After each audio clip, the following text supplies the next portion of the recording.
For a moment, consider what would happen if you intentionally slowed everything down by 50%.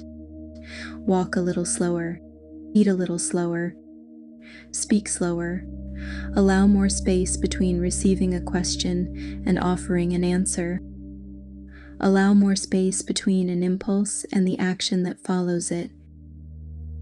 At first, this may sound trivial, but if you actually try it, you may discover subtle resistance. The mind produces a list of reasons why slowing down is impractical. It reminds you that there is too much to do, there are responsibilities to fulfill, and opportunities might be missed. Deadlines exist. Life requires urgency. The fascinating part is that many of the mind's arguments happen before the consideration of slowing down has even begun. For a long time, I interpreted stillness as the absence of activity.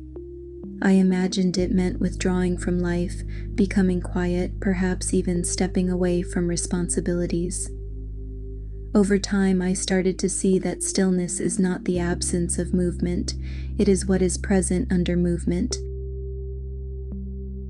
Life continues moving, conversations unfold, work gets completed, meals are prepared, decisions are made, responsibilities are still there, yet beneath all activity, there is a stillness that never seems to move at all.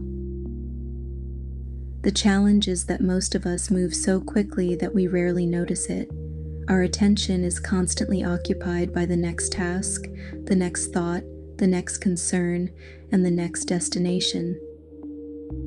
We become so accustomed to momentum that movement begins to feel synonymous with life itself.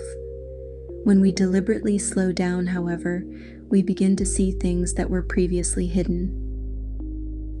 We notice how much of our activity is driven by anticipation. We notice how often speech appears simply because silence feels uncomfortable. I have often found it humorous that urgency carries an importance. When the mind becomes agitated, it creates the sensation that immediate action is required. But if we pause to observe, what feels urgent turns out to be little more than psychological momentum. The body wants to move, and the mind wants to solve. The emotions want resolution. Together, they create a sense of urgency that convinces us something must be done immediately. The irony is that life often appears far less rushed than the mind's narration about life. In Vedantic teachings, stillness is clarity. It becomes visible when distraction subsides. Imagine looking into a lake during a storm. The reflection is distorted because the surface is constantly moving. When the wind settles, there is a realization that the reflection has always been there. It was the movement that prevented it from being seen. When we slow down, we start to notice where effort is truly required and where it is just a habit. We begin distinguishing between action arising from intelligence and action arising from internal pressure. We see how much energy is spent trying to control outcomes that have not yet manifested, and how often life resolves situations on its own when given a little space. There is another aspect of slowing down that I have found difficult to explain. When movement becomes less compulsive, a deeper intelligence emerges.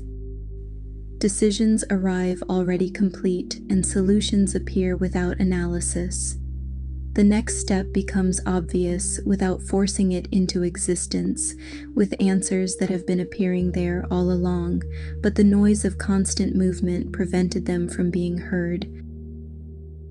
This does not make a person passive, but in many ways action becomes even more effective because there is no longer unnecessary noise running in the background. There is less wasted energy, less internal conflict, and less friction between what is happening and what the mind believes should be happening.